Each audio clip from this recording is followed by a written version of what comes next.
So here we are again. Another year, another day that feels pretty much just like the last one. But what if this time wasn't about some huge, grand resolution? What if it was about something quieter, something way deeper? A reset that doesn't start with a bang, but, with a simple breath. Seriously, let me ask you, do you feel it? That feeling that's kind of hard to pin down, but you just know something is off. Like you're out of sync. You wake up, you scroll through these picture-perfect lives, and you just feel this gap between who you really are and who you're trying so hard to be. If that sounds familiar, trust me, you are not alone. And that's the crazy thing about our world right now, isn't it? We're all chasing something. More success, a deeper meaning, a better connection. But somehow, in all that chasing, we end up feeling less of, well, everything. It's this constant race that can leave you feeling totally hollowed out, wondering if you're even running in the right direction anymore. And look, let's be real. You've been through it. You've survived another storm. Maybe it was a heartbreak that just gutted you, or a failure that completely torched your confidence. Or maybe it was just that slow, grinding burnout that kind of smeared all the days together into one long, exhausting shade of gray. But the point is, you made it through. And this, right here, is what I really need you to hear. You're not broken. You're just out of sync.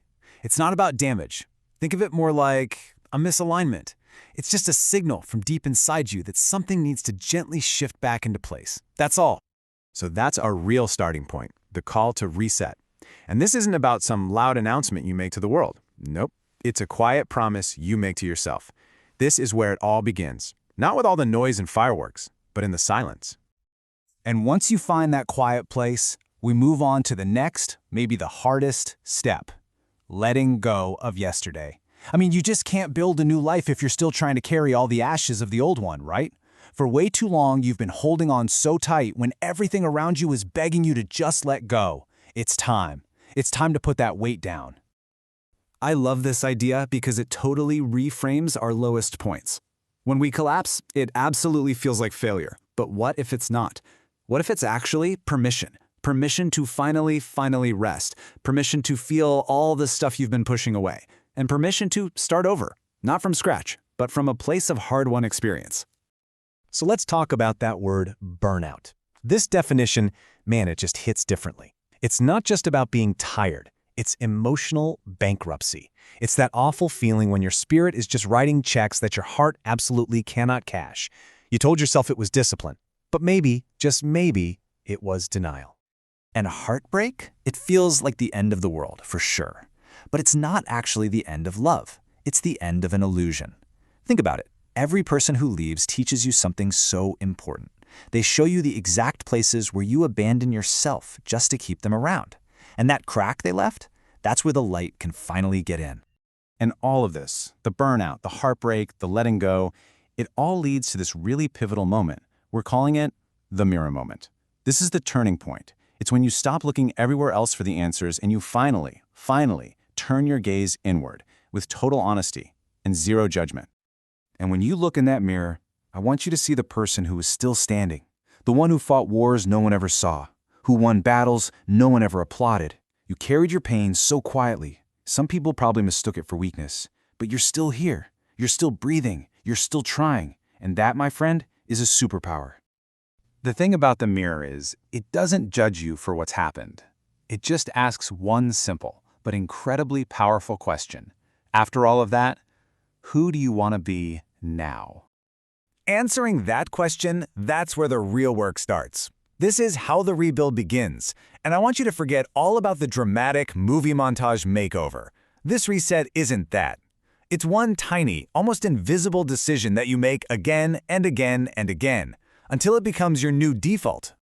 So what do these tiny decisions even look like? They're really just little shifts in your intention. Instead of waking up just to be productive, you wake up to be present. Instead of reaching for coffee first, you drink a glass of water, taking back one small moment of control. You don't move your body to change how it looks, you move it just to feel alive inside it. And this is exactly why this whole process is about consistency, not just motivation. Motivation is great, it's a spark, but sparks die out. Consistency, that's the fire you build, piece by piece. It doesn't chase some fleeting feeling, it builds a steady rhythm. And that kind of change, it's built on small, boring, everyday courage. So where does all this building and all this rhythm get us? It gets us here, living in alignment. The goal isn't to build a bigger, more impressive cage for yourself.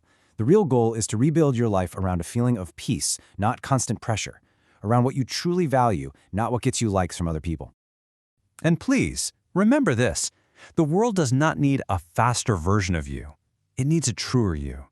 The you that actually listens instead of just reacting.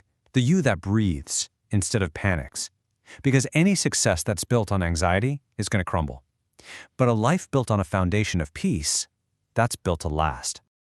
Okay, so as we start to bring this all together, let's just boil it down into 3 huge lessons.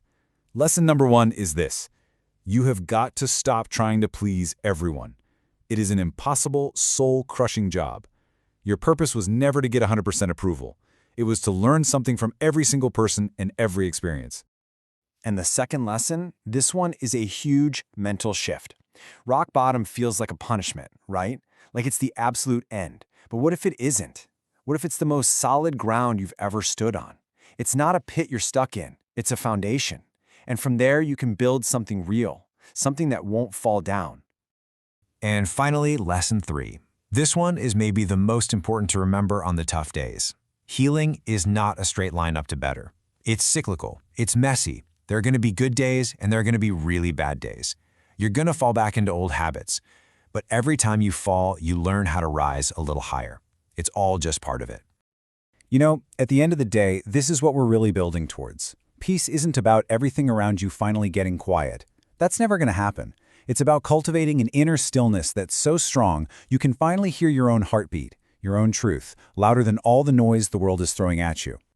So as we wrap this up, just hold on to this thought. You don't need some big miracle. You just need this one moment.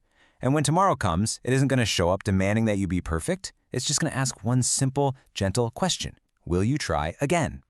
And the answer, quietly, deep down inside you, is yes. You will. Slowly, gently, and fully. Welcome to your reset. The world is still the same, but you are not.